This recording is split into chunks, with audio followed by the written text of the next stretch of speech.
21 থেকে 45 বছর বয়সী যোগ্য শিক্ষিত বেকার যুবকদের মাসিক ভাতা দেওয়ার উদ্দেশ্য অক্টোবর 2026 থেকে ভরসা কর্মসূচি চালু করা হবে।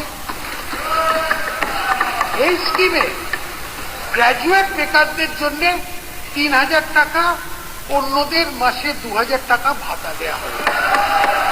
আপনাদের জন্য আমরা আছি। 3000 টাকা করে অক্টোবর মাস থেকে পাবেন গ্র্যাজুয়েট যুবকরা। আর যারা গ্র্যাজুয়েট নন,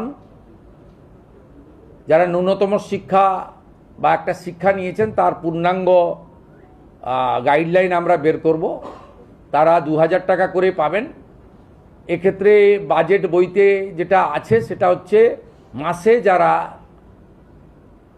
1 লক্ষ টাকার বেশি রোজগার করেন, ইনকাম ট্যাক্স পেই, তারাই এই সুযোগ পাবেন না। এটা বছরে নয়, এটা ক্লিয়ার করতে চাই।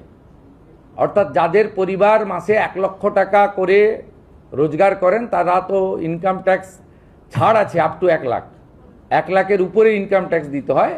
আপনারাও আমাদের সঙ্গে একমত হবেন, 1 লক্ষ টাকা যে পরিবারের রোজগার আছে তার নিশ্চয়ই এই ভরসা স্কিম নেওয়ার দরকার হবে না।